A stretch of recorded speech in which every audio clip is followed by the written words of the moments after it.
Bienvenue dans votre nouvel épisode de Koya Sénégal, émission bi leen Sénégel di jagleel di ci waxtaan ak entrepreneurs yi acteurs communautaires yi ak képp koo xamante ne lu suqali gox rawatina fi ci Sénégal moo la yëkkati bi la yoon ñu daal di dalal ko muy tudd Maguette Coly nekkee ci diwaanu Kër Massar di formateur en droits humains ak kuréel gi di Equitas nekkit président bu association Rêve ak consortium Jëf Tekki Center moom mii di ab acteur de développement dikk nañ tuuti ci li nga xamante ne nag mooy liggéey bi mu jot a def booba ak léegi.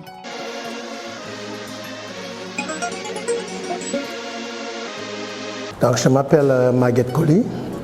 je suis le président de l'association Rêve dont l'acronyme c'est Rêve et c'est réveiller, éveiller, éveiller sur l'être humain pour le salut. En même temps, Rêve est à la tête d'un grand consortium dont il y a 47 organisations et qui s'appelle Consortium Jëf Tekki Center et nous travaillons principalement dans l'entrepreneuriat.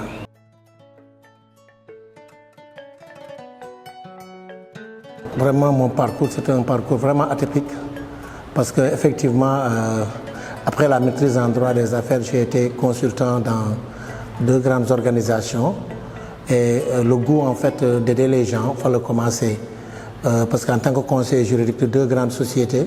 qui travaillaient dans l'industrie purement textile et aussi j'ai eu à être un conseiller au moment où on élaborait en fait pas mal de pistes de production dans le cadre des routes et c'est ce qui m'a donné l'inspiration en fait d'aider les jeunes parce que je voyais beaucoup de jeunes qui à un moment donné bu ñuy ñëw da ngay sentir ne dafa bëri lu leen manqué. Dieu a fait que aussi, lors d'une compétition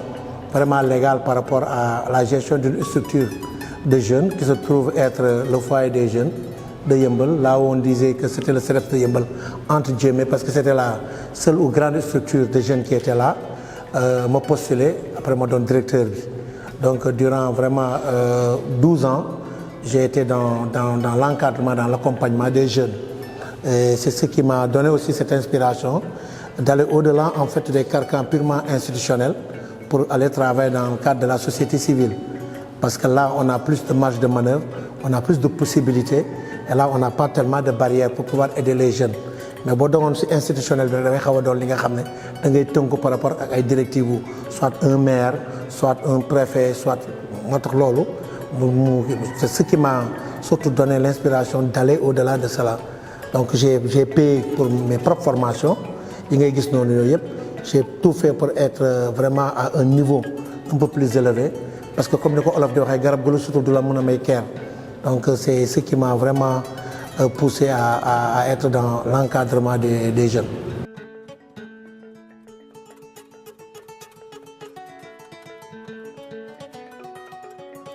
En fait, même l'histoire en fait d'être point focal de la protection des enfants en lien avec l'entrepreneuriat,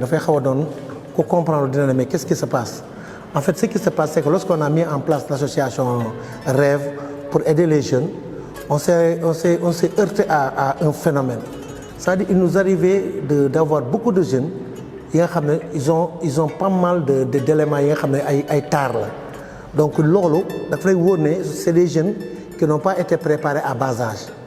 Donc, c'est ce qui nous a amené à aller d'abord essayer de régler le problème à un niveau plus inférieur, c'est-à-dire avec les enfants. Si nous avons des enfants, de les encadrer pour que nous demain, que même si nous avons mais quand un enfant n'a pas été formé, n'a pas été éduqué, n'a aucun soubassement, aucun postulat de départ, donc il nous arrivait, nous, en fait, de recevoir presque des jeunes, c'est des jeunes condamnés, entre guillemets, si on peut le dire ainsi. Alors, la nécessité, c'était maintenant d'aller dans le cadre de la prévention. Au moins, c'est le nous avons une prévention. Maintenant, il y a un paquet de services à donner à un enfant qui doit venir pour demain devenir en fait un entrepreneur. Donc, cette culture entrepreneuriale, elle est d'abord infantile. Essayer de cultiver cela au niveau des enfants pour que nous nous. C'est ce qui nous a donné aussi, vraiment, dans le cadre de la protection de l'enfance avec ces 3 piliers qui sont la prévention, la prise en charge et surtout la promotion des droits des enfants. C'est ce qui nous a amené à être point focal au niveau du département de Keur Massar. Parce qu'en fait, il faut aller dans le cadre d'une approche. Le travail ou l'emploi, ce n'est pas en fait une approche de charité. On ne doit pas prendre les jeunes pour penser que l'union de jox comme liguey sarax la, alors que c'est un droit. C'est un droit. Ce n'est pas en fait de la charité. C'est pour ça que nous on part dans l'approche purement éducation aux droits humains. On se dit que si un jeune doit avoir un emploi, c'est parce que c'est un droit pour lui. Si un jeune doit avoir quelque chose, doit pouvoir entreprendre, c'est un droit pour lui. On doit tout faire pour essayer de nous dire tous les paramètres qui tournent autour de cette personne, dans le cadre d'un droit. Pas d'une faveur, certes, pas d'un besoin. Il faut exprimer. Je donne un exemple entre par exemple droit et besoin. Aujourd'hui, j'ai le droit d'avoir en fait de l'eau potable. Le jeune peut dire cela. On lui dit oui, il y a robinet, il y a mais s'il dit que man ça c'est un besoin, c'est une autre préférence. Mais quand même le mettre dans des conditions pour que liguer c'est ça ce que l'on appelle une approche fondée sur les droits humains. C'est pour cela qu'on est allé revoir un peu qu'est-ce qui se passe réellement. Parce que dans nos pays, c'est comme si vraiment l'emploi, c'est quelque chose que les gens doivent quémander. L'emploi, c'est quelque chose, même l'entreprise, même l'accompagnement, c'est comme si ay sarax la. Alors que warul mëna démé non. Aujourd'hui, vous voyez même dans le cadre de l'État du Sénégal, on te dit que oui, on a réservé un quota. Même si nous avons élection, c'est comme ça. Si nous avons fenêtre, c'est comme ça. Ben quota pour les jeunes, ben quota pour les femmes. Non. Il ne doit pas y avoir de quota pour les jeunes, que quota pour... Non. Quota pour quelqu'un qui a droit d'accéder à... Si aujourd'hui on a un président de cet âge, nous devons appliquer un quota, on doit exiger. Voilà en fait ce qui nous a amené à lier en fait l'entrepreneuriat et le droit en tant que tel. C'est pour cela que nous sommes formateurs en éducation aux droits humains. Jangé ko fi demé jangé ko ba Canada pour xam ndax li ñuy wax ni deug la am du deug.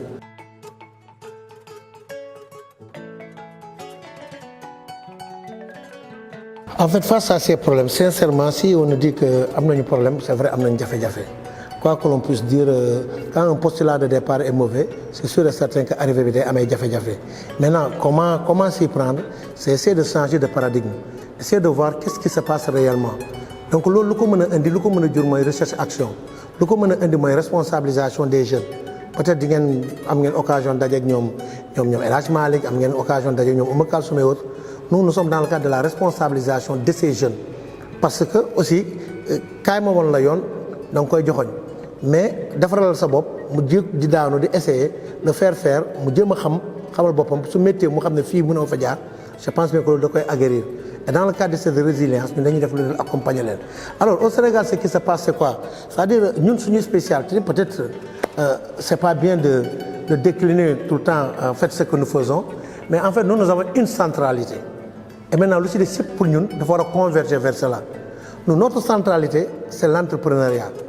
Léegi nag mën na doon benn emploi mën na doon demee en fait un emploi salarié comme un emploi auto-emploi, mais nous notre centralité c'est l'entrepreneuriat. En quoi faisant par exemple? Dans ce cadre, qu'est-ce qu'on dit? On se dit que même si tu as une passion, tu dois lier cette passion à l'entrepreneuriat. Je donne un exemple par rapport aux organisations qui font partie de Jëf Tekki Center du consortium. Il y a une organisation qui s'active dans le cadre du sport. Parce que c'est une organisation qui est née à travers en fait la lutte contre l'obésité des femmes, qui s'appelle donc 4F, Femmes et Filles Fortes et Fières. Alors, lorsque cette organisation nous a sollicité pour l'aider, et on lui a dit que mais nous, si nous devons travailler ensemble, il faut qu'il y ait un lien entre le sport et l'entrepreneuriat. C'est-à-dire on ne fait pas du sport pour faire du sport, mais on voit à travers le sport qu'est-ce que ça peut en fait générer en termes d'emploi. Ainsi de suite. L'ODCAV aussi c'était la même chose. Lorsqu'on a demandé vraiment de solliciter l'ODCAV, on est allé vers eux, on les a parlé pour leur montrer que nous, le plus nous liguer et en adéquation avec l'ordre. Aujourd'hui dans le domaine du sport, je donne par exemple dans le domaine du sport, on peut former des jeunes qui demain peuvent être des profs d'éducation physique. Donc nous duñ la jël pour former la rek dañuy jël ne la da nga bëgg def sport waaw mais li ngay def sport ban jeexital la am ñu ne la kon donc demain tu peux être par exemple prof d'éducation physique wala initiateur d'éducation physique ñu jël la defal la yenn formation en initiateur bu ñu ñëwee dans un autre domaine on se dit que même la reconversion peut avoir lieu. Aujourd'hui il y a combien de licenciés yu nekk si làmb ji ñoom ñëpp dañuy bëri mën nañoo bëri ñoom ñëpp donc qu'est-ce qu'il faut faire ñu jéem a lier un peu la reconversion dès le début maanaam tey yaa ngi ci écurie mais il n'est pas dit que tu pourras réussir. Maintenant qu'est-ce qu'on fait? On essaie de faire une liaison entre yow li ngay def en termes de sport ak li nga xam ne moom mooy entrepreneuriat ñu defal la reconversion dès le départ. Tu peux devenir même entraîneur, manager, ainsi de suite. Donc tous les métiers qui tournent autour du sport. Un exemple parmi tant d'autres. Et là on l'a appliqué dans les autres secteurs yi nga xam ne moom la ñuy def.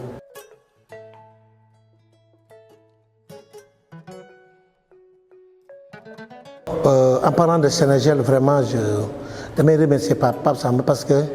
la première fois qu'on s'est rencontrés c'était dans cette salle. On nous a présenté, on a un peu discuté, automatiquement nous retrouvons aussi pas mal de points. Parce que nous sommes dans l'écosystème aussi depuis quelques années et Rêve que vous voyez est en fait le partenaire local au Sénégal de Solidarité Laïque bu France. Donc même l'ABIS bi ngeen di dégg laboratoire des sociales en fait Rêve bi may jiite moom mooy partenaire local mooy représenté Solidarité Laïque France ici. ñu nekk di développer ay projets comme compétences pour demain dans le cadre de l'entrepreneuriat, dans le cadre de l'accompagnement des jeunes et autres. Aujourd'hui alors si Sénégal vient en tant que partenaire on se retrouve rapidement dañoo waxtaan même pas 7 minutes wala 10 minutes rek ñu retrouvé wu. On se retrouve parce que ce que Sénégal fait en fait dafa am benn pilier bu manqué woon au Sénégal et ça il faut le reconnaître. Au Sénégal on a des conseillers en emploi ça on le sait boo demee ANPEJ boo demee feneen mais ce que en fait Sénégal propose c'est des facilitateurs en emploi. Donc au-delà d'être un conseiller pour être un facilitateur en emploi cela suppose benn niveau bu gën a mag tuuti parce que tu conseilles une personne orienté ko mu dem mais le facilitateur non seulement da koy conseiller orienté ko mais da koy accompagner dans le cadre du déroulement. Donc ça c'est vraiment fort, c'est important. moo tax moom bi mu ñëwee aussi proposé ñu ko c'est vrai que nous sommes des formateurs nous formons des jeunes mais xam-xam dafa doon li nga xam ne si tu es égoïste ou bien égocentrique doo xam lu bëri donc nga war a tijjee ko bokk ci formateurs yi d'ailleurs man maa ko proposé tous les autres facilitateurs de Rêve donc qui tournent autour suñu partenaires yi ñoom Mara Diop ñoom ñëpp d'ailleurs ils ont même eu à animer ce bootcamp bi les jeunes ont eu à découvrir pas mal de choses parce que au même moment ba ñu def bootcamp bi dafa tombé Rêve à travers un de ses partenaires yi nga xam ne mu ngi ci biir Rêve mu tudd Cadej donc Cadej ñu gagné ñu postulé gagné benn marché de formation pour 5 modules pour des jeunes au moment où on était en train de former ces jeunes c'est le bootcamp bi dugg ci donc ñu formé leen ci bureautique formé leen ci infographie montage de vidéo comptabilité ak li nga xam ne mooy marketing digital. Donc toutes ces formations on était en train de les faire avec des jeunes chaque cohorte mu jël 50 jeunes bu ñëwee bootcamp bi ñoom mu gën a en fait indi de l'innovation à travers 4 modules qu'on a eu à faire. Je pense bien que gàcce ngaalama Sénégal et que ñun fii dañ koy tiitaroo pour vous dire la vérité je ne sais pas mais ñun dañ koy tiitaroo bañ nañ ko ba ce qui nous a surtout lié à Sénégal et ça je vais vous le dire. Nous avons eu pas mal de partenaires qui viennent qui à un moment donné en fait ne sont pas du tout reconnaissants dans le cadre de la collaboration parce que nous sommes dans un milieu où saa yoo indee benn partenaire ñoo teg tey suba alors boo ko présenté keneen kooku ñëw waxtaan ak moom finalement après moom mu dem liggéey ak kooku mais voilà Sénégal qui dans le cadre en fait de la reconnaissance dans le cadre de la durabilité moom mu ngi ànd ak ñun ci képp ko wax ak moom da lay ne demal nga wax ak Rêve man du ma wax ak kenn banlieue ba donc su dee am na ku may waxal Maguette Coly laay waxal moom mi président Rêve moom mi ma fa indi en fait loolu dafay consolider les jeunes ñu mën a xam fu ñu jëm parce que sinon offre yi bu yàggee bu bëree te benn bu ci ne mun ci saafara je pense bien que du mën a dem quoi. am na benn élément bi si xam ne foofu mën naa ko yokk ci Sénégal mooy quand on parle d'entreprendre en principe quand on entreprend la plupart du temps c'est individuel mais bootcamp bi lu mu may jeunes yi mooy c'est d'aller ensemble à travers un projet benn groupe demandeur ensemble donc c'est comme si ce que l'État du Sénégal est en train de faire à travers les coopératives demee noonu mais c'est ce que en fait Sénégal a proposé lors du bootcamp pour voir que vous pouvez travailler ensemble, vous pouvez aller ensemble et avoir un projet unique. Donc lolo c'est à saluer.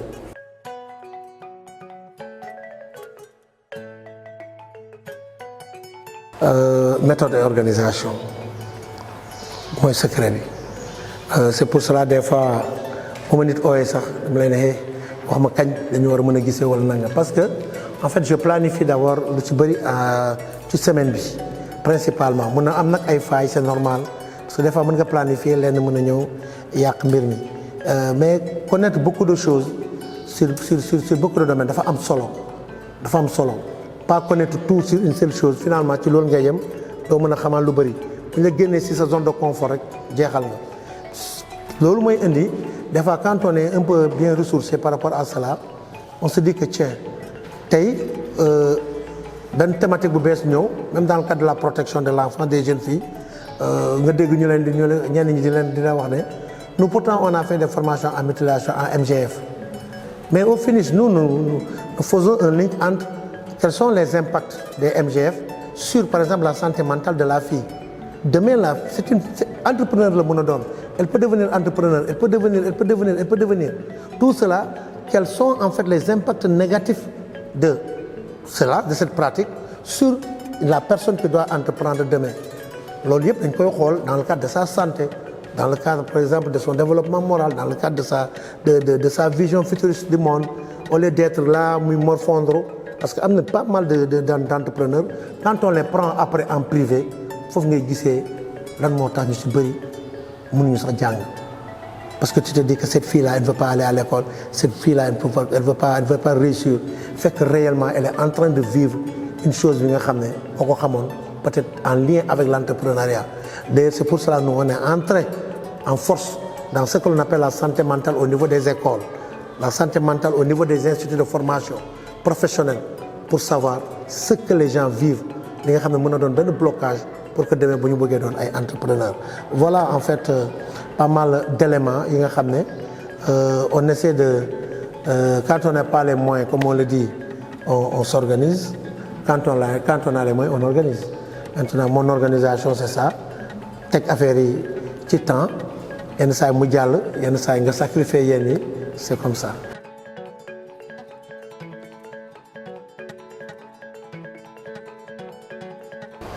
Mon rêve c'est tout simplement d'être utile à la population.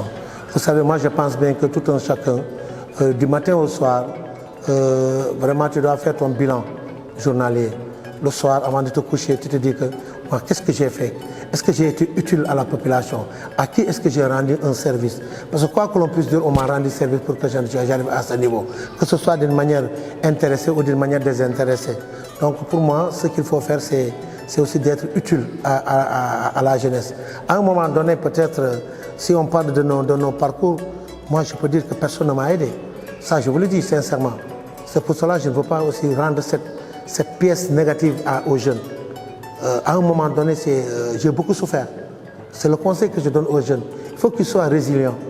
Man mii su ma la waxee ni CM2 daanaka en tant que doomu fonctionnaire lañ ma après entrée en sixième lañ ma gëj a jëndal këye ak bic lépp maa ko dem defar sama bopp. Qu'est-ce que le vieux là faisait? Je me disais que mais mon papa qu'est-ce que pourquoi il me fait ça? Je pensais qu'il ne m'aimait pas. Dès que c'était le contraire. Il était en train de cultiver en moi en fait un esprit de résilience, de résistance. Alors c'est comme ça que j'ai vécu moi nii noonu ba université c'était comme ça li ngay wax ni première année deuxième année ba maîtrise en droit tout cela tellement que je ne veux même pas citer Touba Gaz que je dois citer et remercier. J'ai été tout le temps journalier chaque année au niveau de Touba Gaz pour payer ma scolarité pour payer tout pour en arriver à ce niveau. Donc si quelqu'un me dit que dëkk bi dafa métti je dis oui war na mën a métti parce que en fait le salut n'est là où en fait l'effort pour excès pour nga mën a contenter la ngay jëriñoo il faut que mu métti mais métti boobu c'est pas en fait c'est pas impossible ce qui est le complexe et l'impossible bokkuñu ñoom ñaar quelque chose peut être compliqué ou bien quelque chose peut être complexe mais que aboutissement war na mën a nekk je pense bien war na mën a nekk et cela on l'a vu en l'équipe de cette équipe jeune de Sénégal quand je vois Pape Samb qui est là qui pouvait prendre en fait des vieillards comme nous mais non qui a préféré en fait choisir des jeunes avec lesquels travailler mais c'est bien voilà en fait une sorte d'idée de conseil yi nga xam ne souvent jeunes yi moom laa leen di wax bu leen yàqant dee leen maandu xaalis doxul jàmm toujours ma wax leen ko. Donc il faut aller dans le sens de la sensibilisation. On est en train de les informer parce que l'un des handicaps au niveau de la banlieue c'est aussi l'information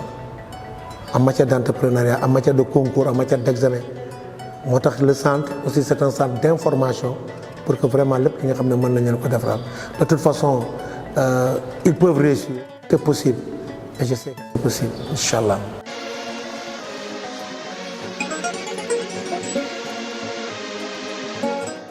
ci bile émission ndaw ñi am ci pàcc bu baax a baax ñenn ci ñoom jot nañoo nag dellu siwaat ci li nga xamante ne mooy formation yu ñu jot a jaar waaye tam yenn ci seeni projet ak seeni vision jëmale ko ci wàllum développement communautaire ci entrepreneuriat ak bépp xeet ci mel ni wàllum technologie.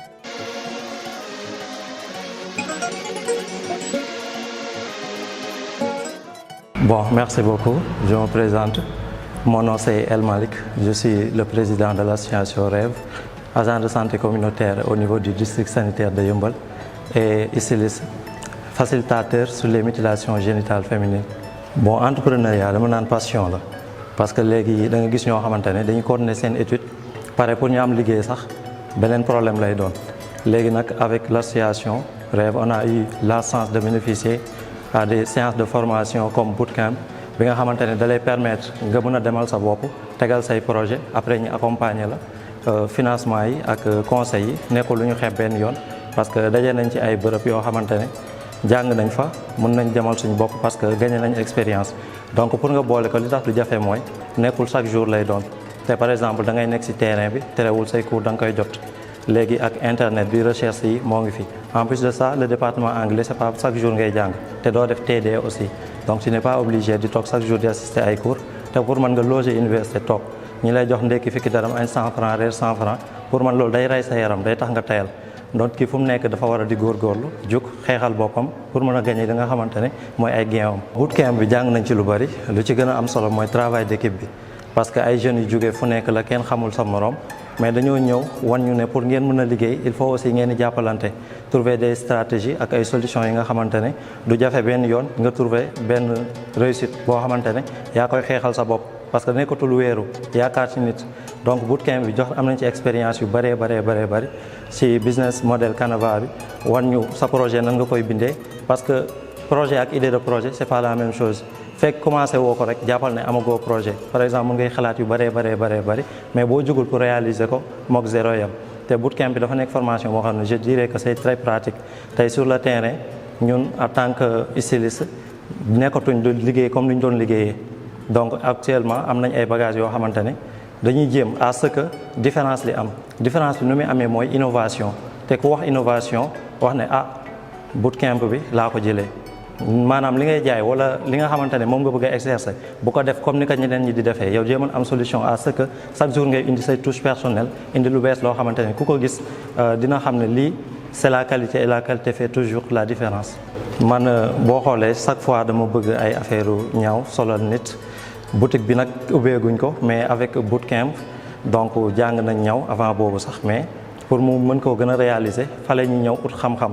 Donc bu ñu gisee formation bi di nuyu monsieur Maguette Coly di ko remercier de passage genre projet yi intéressant yooyu noonu mi ngi koy jéem a prôné di def activités yi à ce que jeunes yi di am su lu ñu jàpp mu ñuy former surtout ci entrepreneuriat. Donc bu ñu jógee ci loolu dem naa di gën a jàng gën naa di gën a yokk sama expérience maa ngi jéem a xool aussi lan laa mën a teg loo xamante ne du ma ko gis feneen soit su ma defee boutique maa ngi jéem a xool ñan laay solal ñoo xamante ni dañ gën a mën a jàllale samay publicité à ce que may mën di livrer partout dans le monde te gëm-gëm la rek te pourtant ñoom gëm-gëm bi def nañ ko ci ñun parce que ku nekk doon na tiit doon na ragal doon na xalaat aussi est-ce que c'est possible nga nekk jeune bëgg a jàng bëgg a liggéey mais léegi solution bi mooy ku nekk ci li nga nekk jéem see boole leneen ba li nga nekk bu doxul leneen li nga ko boole mu mën a dox. Bon lu may wax comme innovation bi rek ci laay insister à ce que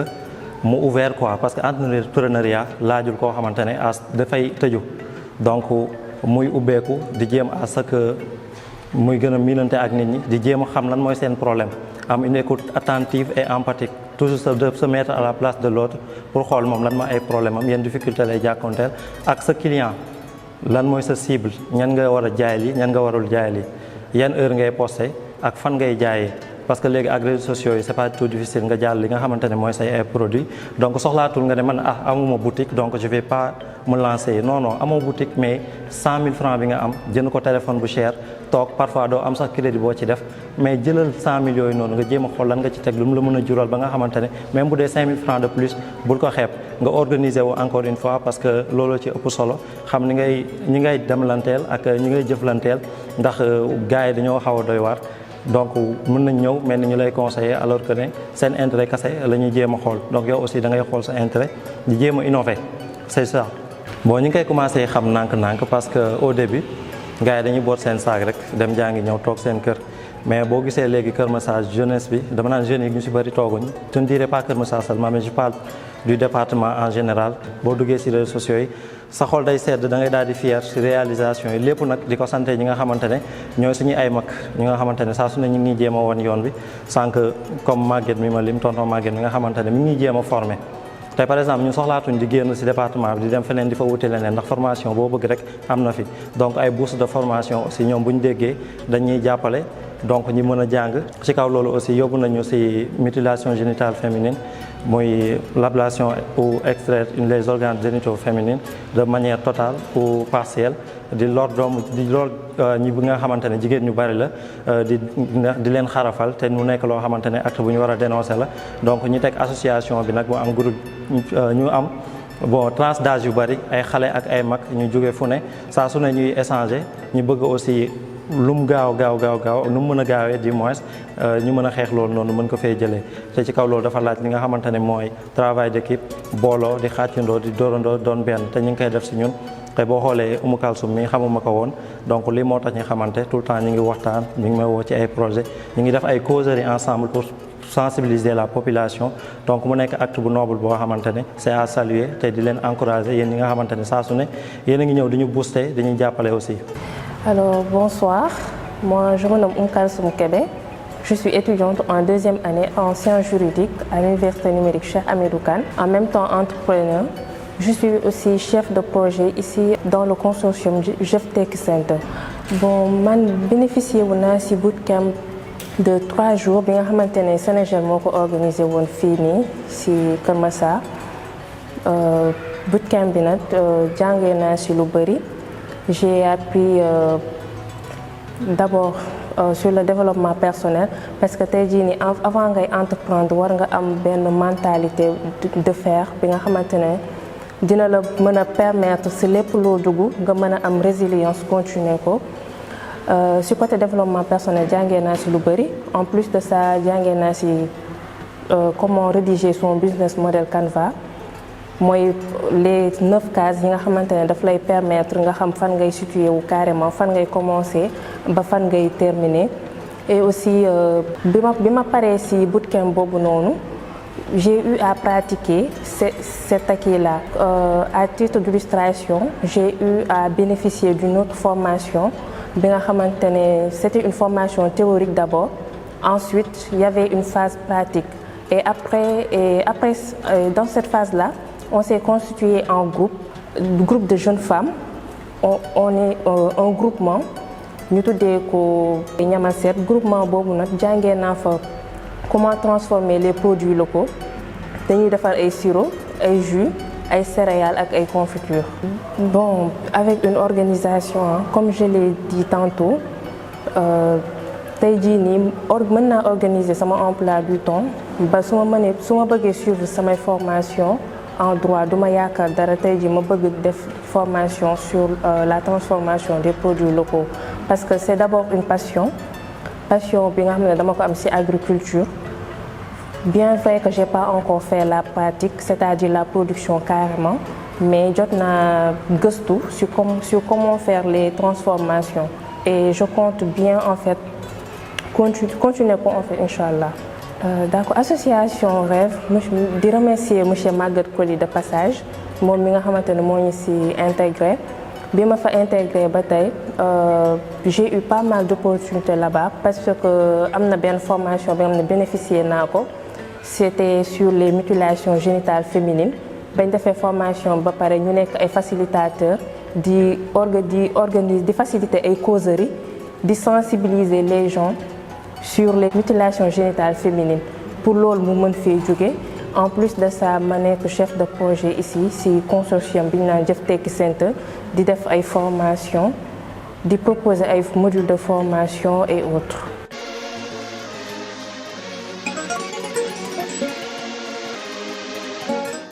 ci suñu ñetteelu pàcc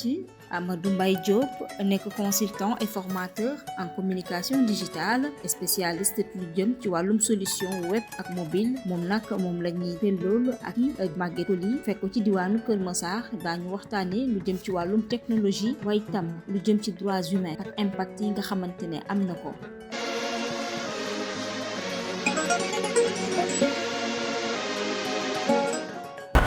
Bonjour et bienvenue dans votre émission Koya Sénégal émission bi nga xamante ne daañu ci dalal képp koo xam ne entrepreneur nga yaa xam ngay innovateur activiste nga leader communautaire nga nit képp koo xamante ne rek nekk nga kuy dox ci lu jëm ci wàllum suqali li nga xamante ne mooy sa communauté waaye itam daan nañ la dalal ci biir les émissions di Koya Sénégal ci noonu tey jii ñu ñëw ci diwaanu Kër Massar fekk fi ki nga xamante ne mooy monsieur Maguette Coly du juriste waaye itam nekk expert lool ci lu jëm ci wàllum formateur waaye itam engagé wu ci lu jëm ci wàllum société civile ma di ko nuyu monsieur Maguette Coly dalal naa la. merci beaucoup Madame Badiane ñu ngi lay nuyu di la sant di nuyu sa téléspectateurs yëpp itamit ak sa auditeurs yi. merci. noonu la ñuy def rek daal di jàll ci ki nga xamante ne mooy partenaire bi nga xamante ne doy ànd ak moom lañ ko mën a tuddee si bépp liggéey bu muy def ñeel nag lu jëm ci ndaw ñi ndaxte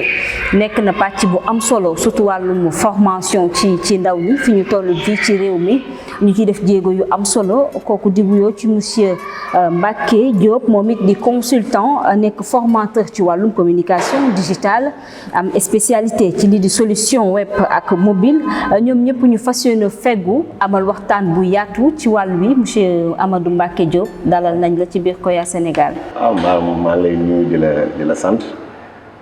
ci li ñu fekk fii ñu fas yéene tontu ci say question di nuyu aussi téléspectateurs yëpp di leen sargal.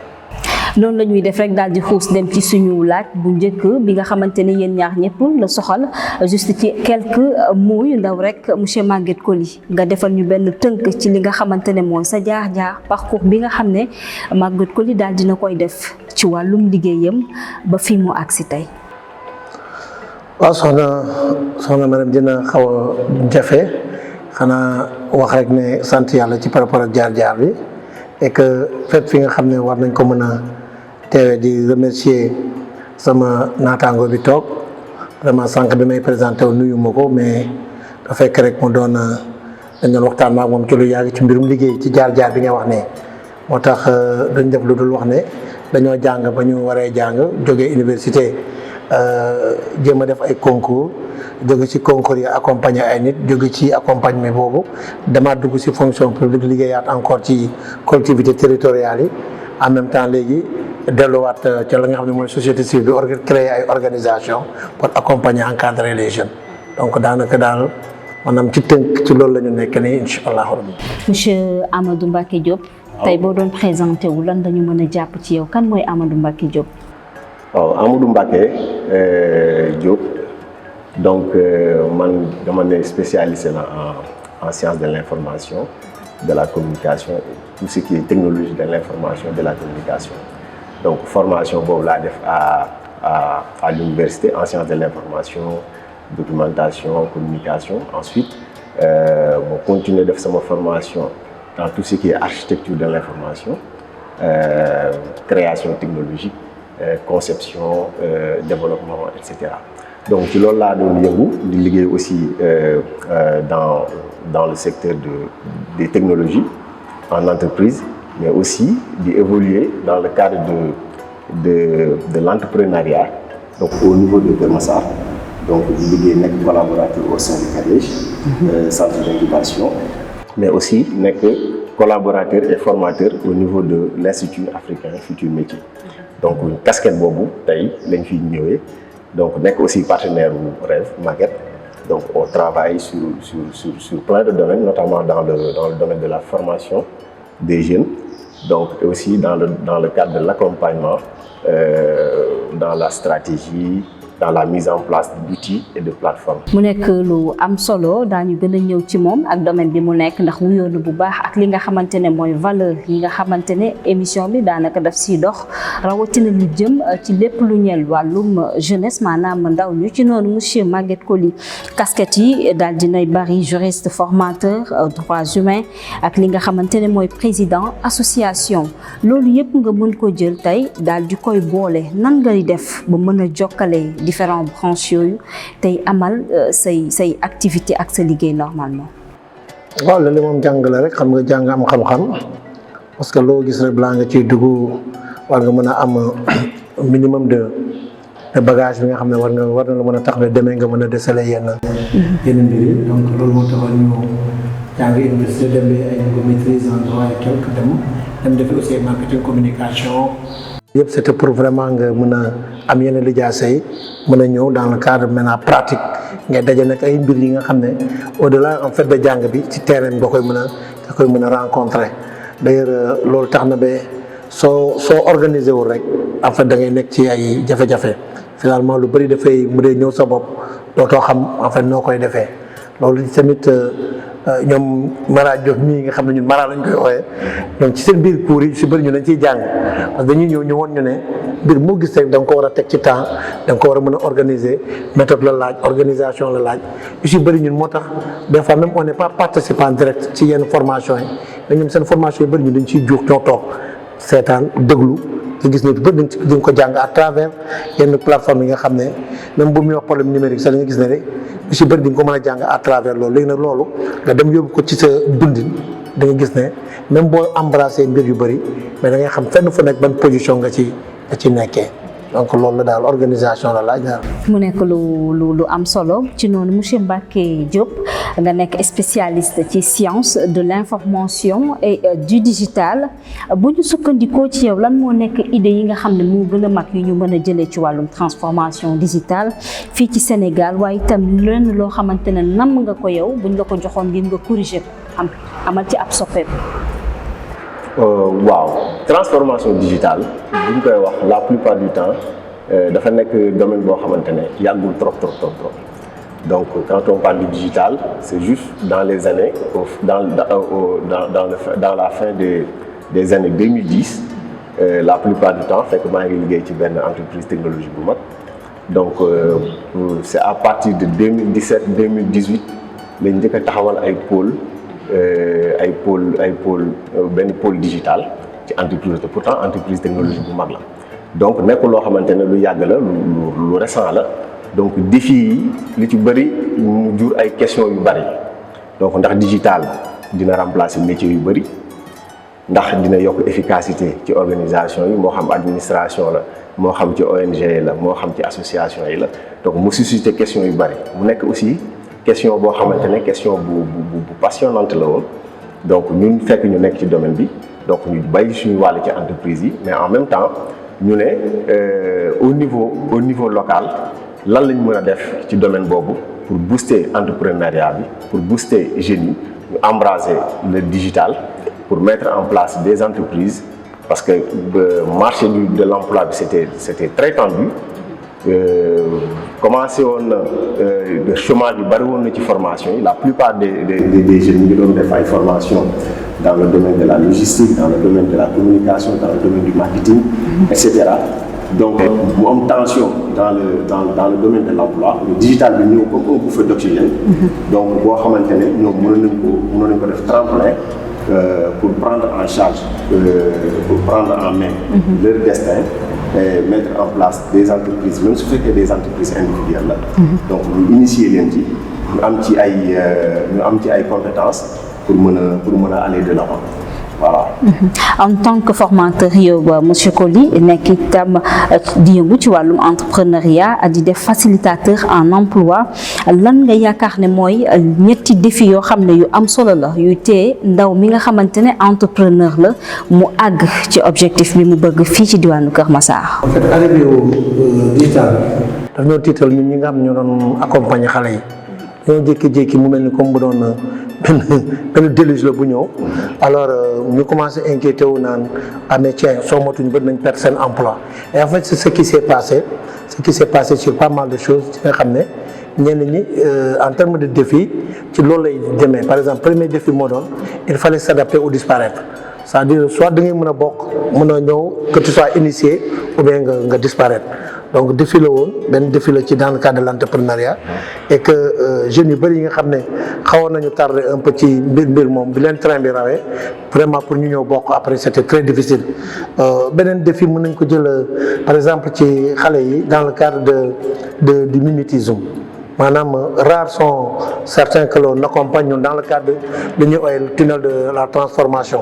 tunnel transformation mooy da nga war a mën a ñëw ak sa idée am na li nga bëgg a def ñu xool naka lañ la su mën a jàppale pour boo génnee nga mën a réussir mais ñoom sax défi la ci ñoom parce que des fois xamuñu sax luñ bëgg honnêtement da ngay commencer ak ñoom lii parce que tout simplement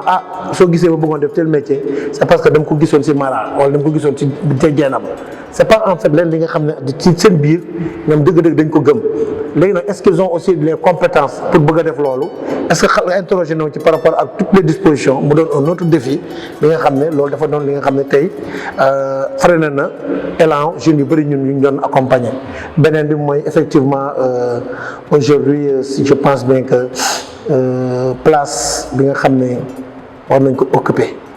mooy dans le cadre purement empathique parce que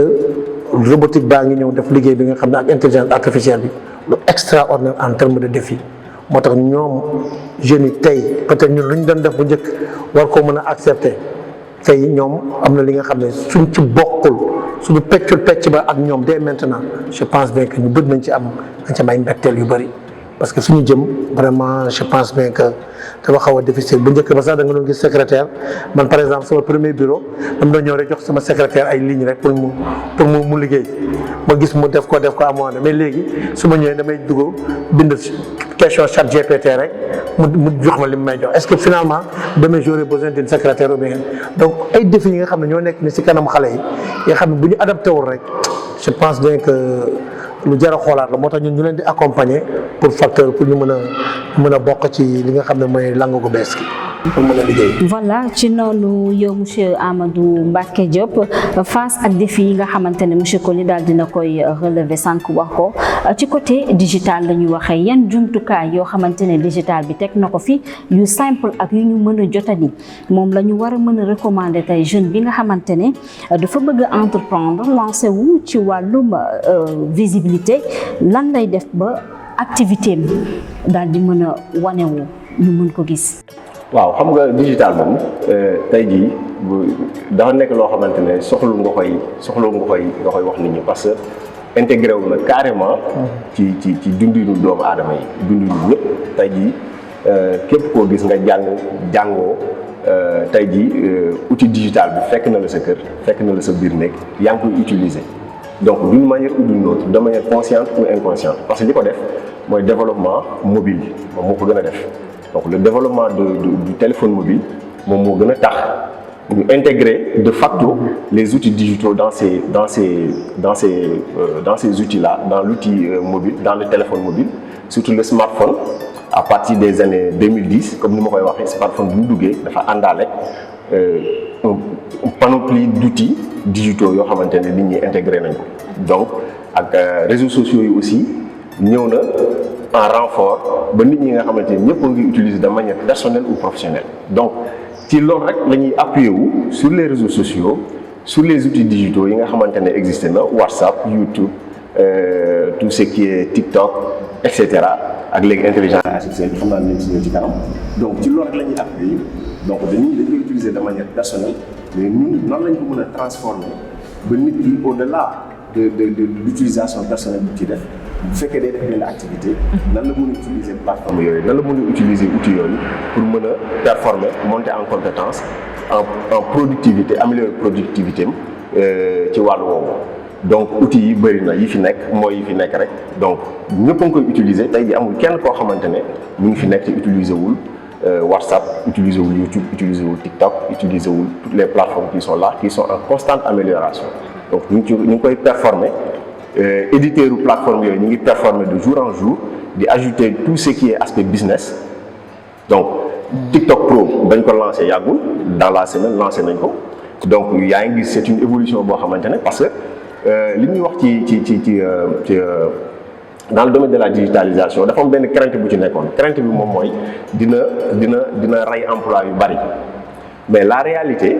qui s'est imposée mooy dafa créer emploi yu bari même dans les entreprises donc revers bi lañ am même su fekkee am na benn effet pervers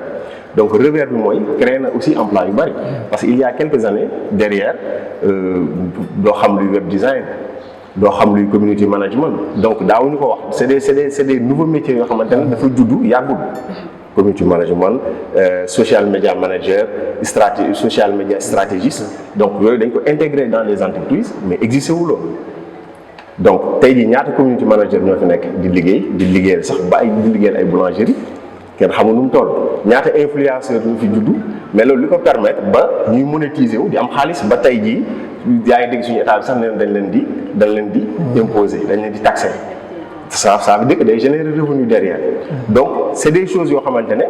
c'est vrai changement bu amee surtout changement technologique les gens sont réfractaires au changement ont toujours peur donc même peur boobu la ñu am ci intelligence artificielle bi parce que xamuñu exactement quels sont les changements yi nga xamante ne moom la war a apporter donc c'est normal nit ñi am peur mais mën nañu ragal gaa parce que c'est beaucoup plus puissant que c'est une amélioration du digital. On est toujours dans le cadre de la digitalisation, mais c'est une autre amélioration. Parce que dañuy intégrer des outils beaucoup plus puissants du moins, mais aussi des outils décisionnels yoo xamante ne dañuy remplacer un pas très important des tâches répétitives. Donc tâches répétitives yooyu dafa concerner ay emplois yoo xamante ne voilà dañu am pàcc bu am solo ci entreprise yi. donc loolu yëpp tax na gars yi di ci tiit comme lu mu wax léegi secrétariat tout ce qui est rédaction de rapport tout ce qui est archivage tout ce qui est bon y en a plein même dans la communication même plateau yi nga xamante ne ñoo doon def service client tey jii chatbot yi remplacé nañ leen de plus en plus donc tey jii pour nga jot Orange c'est beaucoup plus difficile parce que bu njëkk da nga daan am plateau yoo xamante ne y avait des centaines de jeunes yoo xamante ne dañ fa daan liggéey boo wootee ñu répondre la mais léegi ay chatbot ñoo fa nekk donc loolu yëpp dafa am ay impact dafa am ay implications donc ci wàllu woowu daal dañu xam ne amoon na ay défis gaa amoon na ay peur gaa mais la plupart créé na ay emplois yoo xamante ne amuloon surtout ay emplois yoo xamante ne mën nga ko def auto-emploi parce que tey jii mën nga tijji sa benn boutique di def infographie design sérigraphie avec des outils yoo xamante ne c'est accessible non payant tu vois yoo xamante ne mën nga ko utiliser ba pare mu lay générer revenu donc loolu amuloon c'est vrai que emploi bi nga xamante ne emploi salarié la c'est beaucoup plus tendu rare mais emploi yi nga xamante ne emploi individuel la c'est beaucoup plus répandu te tendance bi foofu la kenn mënu ci dara tendance foofu lañ jëm donc lan lañ mën a def mooy fexe ba jeunes yooyu ba entrepreneurs yooyu approprié wu outils yooyu approprié wu plateforme yooyu te du entrepreneur yi kese même ñi nga xam ne rêve ñi nga xamante ne dañ koy accompagner mën nga approprié xam naa ne question yooyu dinañ ci ñëw am na outils yoo xamante ne plateforme yoo xamante ne mën nañ ko utiliser parce que problème bi ñuy gën a am ñoom mooy problème ressources humaines boo xamante ne dina leen mën a gérer par exemple seen site internet dina mën a gérer par exemple seen comptabilité de manière digitale donc ressources humaines yooyu mën nga ko bañ a am parce que parfois day am ay tensions financières mais il y a tellement d'outils yoo xamante ne ñoom tey jii mën nañ ko utiliser des outils tout en deux mën na gérer c'était li ñuy wax les ERP les entreprises ressources planning dañ koy utiliser donc là pour gérer seen comptabilité gérer adhésion yi gérer partenaires yi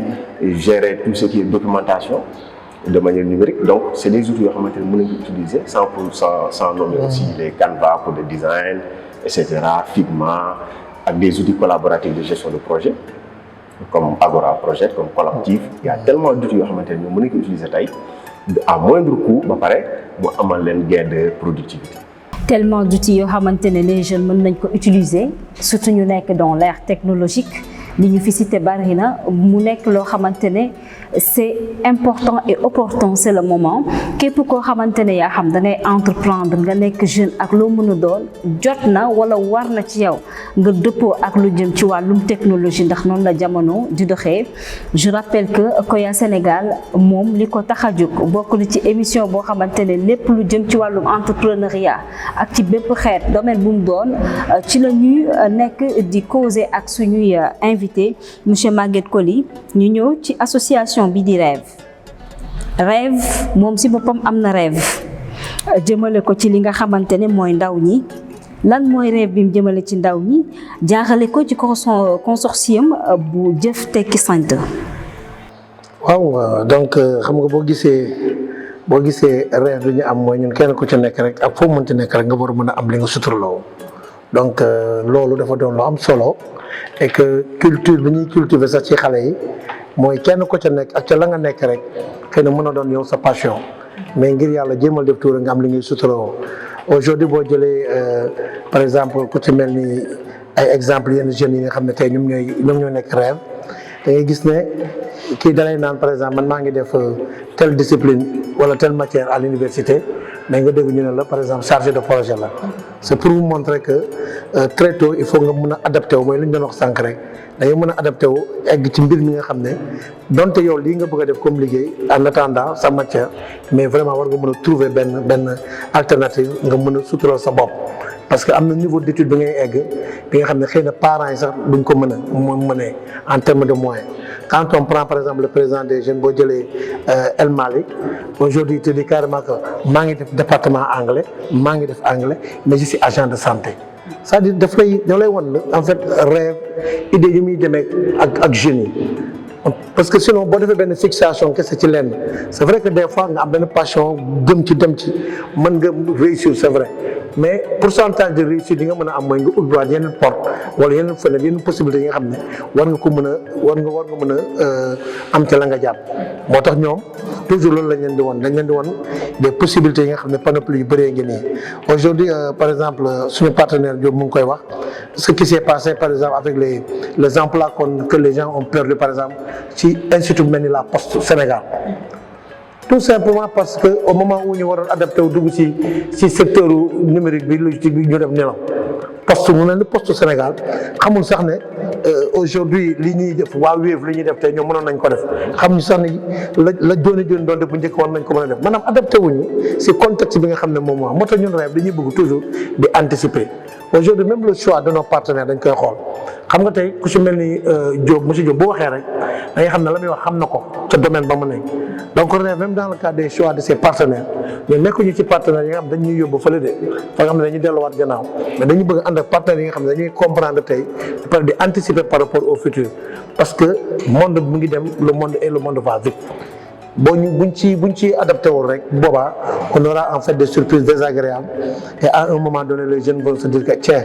nous étions venus dans cette structure nous étions venus dans ce grand consortium mais on n'est pas satisfait donc l'offre de service n'étant pas réunie moo taxoon ñun ñu bëgg di cumuler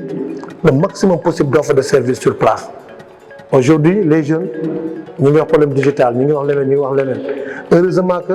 comme ni ko Diop waxee bu dee ci kër ga mën nga def sa boutique di jaay mais moment day jot ñoom par exemple ana récépissé ba wala utal ñu benn këyit buy wane ne yow tu es une entreprise formelle tombé le gosse n'a même pas un extrait de naissance. Oui, nous on a rencontré des jeunes qui n'ont pas extrait de naissance bu baax ils n'ont même pas de pièce d'identité mais tu veux aider ces jeunes-là mu entreprendre c'est lan nga koy jàppal donc mën na entreprendre dans l'informel yem ci informel bi d'où l'interrogation capitale bi ñuy wax pourquoi en fait les ambulants sont plus nombreux peut-être pourquoi le secteur informel dafa gën a bëri lan moo tax lu waral loolu les gens ne se posent pas ces questions fi ñu koy wax nii rek mais dañ koy effleurer rek dem mais dans le cadre des recherches actions yu Rêve def àgg ba ci ñoom dem ba xool mais diñ fa fekk ay mbóot yu bëri yi nga xam ne l'État du Sénégal sax war na si mën a jóg gëstuwaat si c'est des difficultés les jeunes sont dans des difficultés extraordinaires aujourd'hui la prison elle est là beaucoup de jeunes kat ñu jël sànni kaso facilement les jeunes reviennent avec un casier judiciaire chargé et ce jeune là doit entreprendre, doit faire quelque chose nan lañ koy defee des questions à n'en plus finir moo tax ñuy saluer suñu partenaire ci loolu c'est vraiment lim ñuy jàppale par rapport ak pas mal de stratégie benn stratégie bu ñuy def li nga xam ne ñoom ñoo ñu si gën a jàppale mooy comment se départir à un moment donné de la dépendance maanaam beaucoup d'organisations tant que amuñu benn partenaire benn bailleur de fonds bu leen financer du ñu mun dem alors que ñun c'est le contraire nous dans le cadre de IAFM ak yooyu peu importe qu'on ait un bailleur qu'on ait un financement ou pas mais ñoom avec l'institut de formation IAFM donc tout ce qui li fi jógee da ngay gis day ruus ñëw si ñun ñu mën a dérouler sans pourtant ñu mën a taxaw pour xaar benn partenaire donc loolu dañ leen ci vraiment remercier par rapport ak seen générosité boobu. mu nekk ay conseils yoo xamante ne yu am solo la jëm ci ñi nga xam ne ñooy ndawu Sénégal surtout ngir rek ñu gën a xool xam fi ñu jëm ginnaaw bi ñu xamee li ñu bëgg waaye itam ci ban yoon lañ war a mën a jaar boo xam ne bu gaaw la dinañ mën a atteindre seeni objectif jaajëfal la bu baax monsieur Amadou Mbacké Diop ci invitation bi nga xamante ne à travers Maguette Coly nangul nga ñu ko dina bàyyi nga nuyu ñi ñu doon seetaan ñu ndar képp suñu émission. waaw maa leen di nuyu ñu leen doon seetaan ñu doon seetaan ñëpp yaakaar ne liñ fi wax aussi dina am njëriñ bu ñu juumee aussi ñu xam ne suñu xam-xam moo limité noonu donc li ci nit ñi jariñu aussi ñu sante ko yàlla di la remercier di remercier sa équipe bi nga xamante ne moo ñëw fi daal di remercier aussi suñu collaborateur monsieur Kabou et cetera moom nga xamante ne on travaille avec lui dans le cadre du CADEJ dans le cadre de l'IAFM donc moom aussi ñu ngi koy remercier di remercier Maguette suñu partenaire vraiment apporter nañu plein de succès dans plein de projets donc di yaakaar ne aussi dans l'avenir dañ ko ne di liggéey pour le grand bénéfice de la communauté surtout des jeunes de Keur Massar. Je rappelle que vous êtes juriste en même temps formateur nekk acteur engagé ci dans la société civile monsieur Maguette Coly ñu ngi lay jaajëfal ci nangul bi nga nangul sa kër Sénégal ñu fekk si la fii ngir waxtaan ci lu jëm ci wàllum entrepreneuriat naka la ñuy def ak leadership communautaire lu ñoŋal li nga xamante ne mooy ndaw ñi ci seen lépp lu ñuy sumb jaajëfal nañu la. donc man it maa leen di jaajëfal vraiment di remercier tout d'abord monsieur Diop vraiment partenaire bu stratégique la très important par rapport ak facteur d'adaptabilité bi ñu nekkee donc loolu moom doonul sax li nga xam ne moom moo koy wut mais ñun ñoo ko soxla moom donc fu mu mënti nekk dañ ko dem fekk jëli ko fa en fait liggéey ak moom dans ce domaine parce que bu dul dara sa jeune la te ba pare aussi mu nekk kilifa xam lu bëri donc vraiment du ñëw di remercier ko ci nu ñu nangulee di remercier aussi Sénégal à travers Pape Samb donc ñun ñu ko baax on est vraiment ensemble dans ce domaine et que partenaire bu am solo la moom it ci liggéey bi ngeen def donc émission bi Marème ñu ngi lay gërëm di la sant donc émission Koya bi je pense bien que war ngeen connaître di ko def. bu ko paree après ñu partager affaire yi liens yi ñun tamit xale yi war see mën a gën a mën a jëriñoo donc dama def lu remercier leen ñëpp remercier sa équipe bi yëpp vraiment ñi nga xam ne duñu sonn lañu ñun depuis boobu ba tey bootcamp beeg yooyu yëpp vraiment ñoom ñoo ñuy jàppale di remercier jeunes yi nga xam ne aussi ñoo jox confiance Rêve donc à travers monsieur Kabou sànq Diop mu ngi koy wax ñu koy remercier bu baax a baax parce que tey tamit cadre bi bu amee vraiment c'est parce que quelque part monsieur Kabou a très tôt compris que dañu war a mën a teel a liggéey mettre nit ñi ci ay dimensions yu baax donc jeunes yi moom dañ leen def lu dul gërëm leen sant leen ñoom Oumou Kalsoum mënuñu leen fay ñoom El Hadj Ngiran mënuñu leen fay parce que c'est des jeunes très engagés des volontaires qui travaillent jour et nuit en fait ci liggéey bi ci li nga xam ne mooy jëmale Rêve kanam moo tax duñ def lu dul vraiment remercier leen à travers yooyu tamit sonal nañu trop de la jéggalu. Merci à vous yéen tamit ci la recherche de vos interventions c'était Koya Sénégal ñu ñëwoon fi nga xamante ne mooy Keur Massar am ak ñoom benn waxtaan je remercie toute l'équipe de production composée de Lamine Diassé il y a Awa Diagne Ami Diagne et Rocky Kébé jaajëfal leen bu baax a baax